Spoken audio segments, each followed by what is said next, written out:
Good morning. আজ হচ্ছে সোমবার, সকাল সকাল চলে এসেছি রান্নাঘরে। এখন বাজে 8টা। তো এখন একটা একটু করে সমস্ত কিছু গুছিয়ে নেব। আজকে অফিসে যাবে। তো সোমবার সকালে ভাবছি একটুখানি রুটি খাওয়া যাক, তো আটা মেখে ফেলেছি। আটাটা মেখে নিয়েই তোমাদের সাথে কথা বলছি। আর ফুলকপি আলু ভাজা করব, সেটাও বসিয়ে দিয়েছি ইন্ডাকশানে। তো চলো তোমাদেরকে দেখাই, কারণ তাড়াতাড়ি করে এগুলো করবো, 9:30টার মধ্যে খেতে দেবো। আজকে অনেক দিন বাদে আটা মেখেছি গরম জলে। তো মাকে দেখতাম মাঝে মাঝে গরম জল দিয়ে আটা মাখতো। আটা ময়দা গরম জল দিয়ে মাখলে না বেশ সুন্দর সফট হয়। তো আমি এরকম মেখে নিয়েছি। তো চলো তাড়াতাড়ি করে এবার করতে থাকি একটা একটা করে কাজ। আগে ফুলকপি আলু ভাজাটা করে নেব। আগের দিন অয়ন 1 কেজি কড়াইশুঁটি নিয়ে এসছে, কড়াইশুঁটির কচুরি খাবে বলে। তা আমি ওখান দিয়ে আর নিজেই আবার ছাড়িয়ে ছাড়িয়ে রেখে দিয়েছি, যাতে আমার কাজে মানে অসুবিধা না হয়। তো ওখান থেকে একটু কড়াইশুঁটিও নিয়ে নেব। চলো। তো এই দেখো বসিয়ে দিয়েছি আলু ফুলকপি কড়াইশুঁটি ভাজা। সিম্পল, একটু সর্ষের তেলের মধ্যে শুকনো লঙ্কা আর কালো জিরে ফোড়ন দিয়েছি, নুন হলুদ মিষ্টি, আর লাস্টে একটুখানি আমার যে তৈরি করা ভাজা মশলা সেটা দিয়ে দেব। আর এই দেখো এখানে আটাটা মেখে রেখেছি একটু গরম উষ্ণ জলে। আর এই দেখো অয়ন কড়াইশুঁটি নিয়ে এসেছিলো, দুটো বাটিতে সেপারেট করে রেখেছি। তো এই বাটিটা অনেকটা কমে গেছে, মানে একটু অল্প রয়েছে, আরেকটা বাটিতে একদম ভরপুর মাত্রায় রয়েছে, পুরো ভরভরকে। তো এই দেখো কড়াইশুঁটিগুলো ছাড়িয়ে রেখে দিয়েছে। তো এই দেখো রুটি করে নিচ্ছি, খাপলি আটার রুটি, ঘি দিয়ে করব, মানে ঘি লাগাবো লাস্টে। এই হচ্ছে ঘি। আর এদিকে দেখো আদা দিয়ে চা বসিয়ে দিয়েছি। চাটা অলরেডি অনেকটা ফুটে উঠেছিল, তো আমি একটু বন্ধ করে রেখে দিয়েছিলাম। এবার দুধটা অ্যাড করব।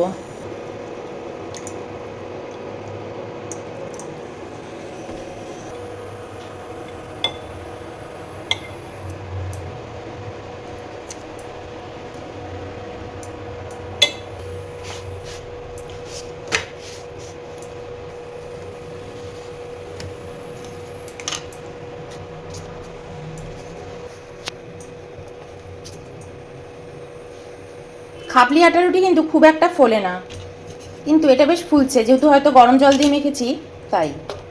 এই দেখো এই হচ্ছে আজকের আমাদের ব্রেকফাস্ট, গরমা গরম ঘি লাগানো রুটি, সাথে হচ্ছে আলু ফুলকপি কড়াইশুঁটি ভাজা, আর এদিকে রয়েছে গরমা গরম চা।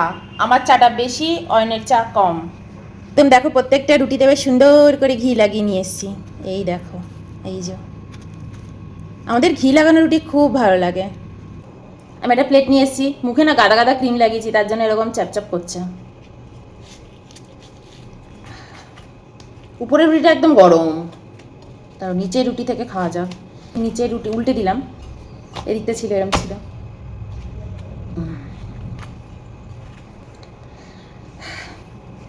তো এলাও নিয়ে নিয়েছি, নিতাম না, তোমাদের সাথে গল্প করবো আর খাবো বলে নিয়ে নিলাম।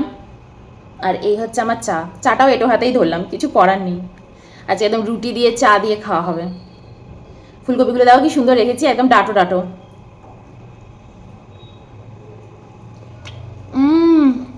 তোমার কিন্তু সব কটা ভাজা, কিন্তু তোমার নাওয়ার বড় খাবে। আমি সেপারেট করে নিয়েছি, অন ভেবে নেবে ওটা সবটাই ওর।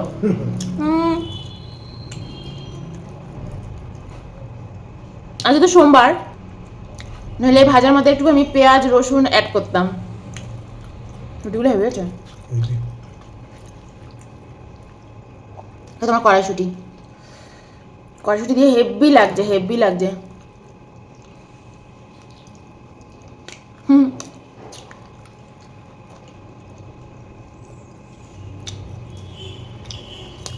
আজকে ওই অফিস করে নেবে, তাহলে আবার কালকে ছুটি, পরশু ছুটি। না সরি, কালকে না, কালকে বাড়ি থেকে কাজ করবে। মোট কথা অয়নারা অফিস যাওয়া নেই।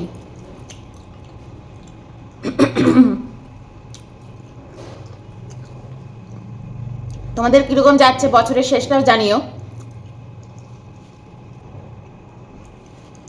আর এই ছিল আজকে আমার সোমবার। দারুণ হয়েছে ব্রেকফাস্টটা।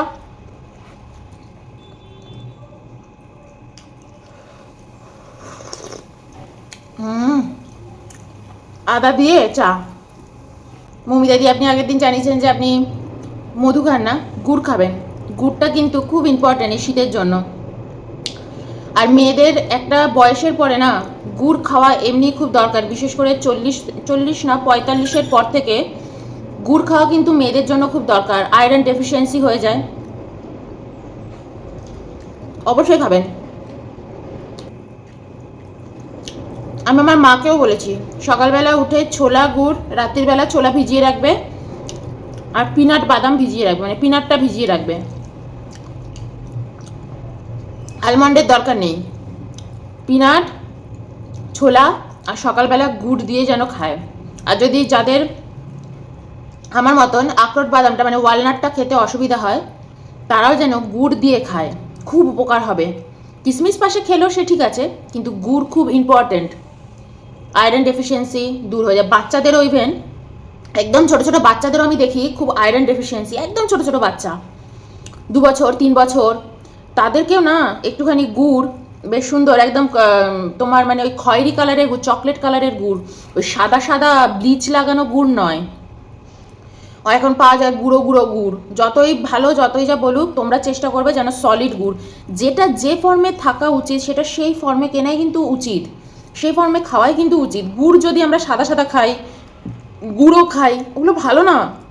তো গুড় আনবে একদম সে আগেকার দিনের মতন চকলেট কালারের, একদম এরকম শক্ত। ওই গুড়টাকে একটুখানি দলা নিয়ে কাপের মধ্যে জলে ভিজিয়ে রাখবে, একদম একটু গরম উষ্ণ জলে ভিজিয়ে রাখবে। ভিজিয়ে রেখে দেখবে গুড়টা কিছুক্ষণ বাদে, আধা ঘন্টা বাদে একদম মেল্ট হয়ে গেছে জলের সাথে। ওটা তোমার বাচ্চাকে সকালবেলা উঠে একটুখানি খাইয়ে দেবে, খুব ভালো হবে, ওর আয়রন ডেফিসিয়েন্সি দূর হয়ে যাবে। বেদানা খাওয়াতে পারো, তিলের একটু লাড্ডু করে দাও বাচ্চাকে, তিল আর গুড়ের লাড্ডু এখন তো বেস্ট। এখন এই শীতকালে তো তিল খেতেই হবে সকলকে, বাচ্চা থেকে বুড়ো অবধি। কিন্তু বাচ্চাদেরকে একটু তিল দিয়ে গুড় দিয়ে সুন্দর করে নাড়ু করে তিলের নাড়ু দাও, খুব উপকার হবে, খুব উপকার হবে। তো চলো আজকে একটা এইটুকুই রাখবো, তোমাদের গুড মর্নিংও জানিয়ে দিলাম, আর মর্নিংয়ে তোমাদের সাথে শেয়ার করলাম আমার ব্রেকফাস্ট। তো চলো বাই।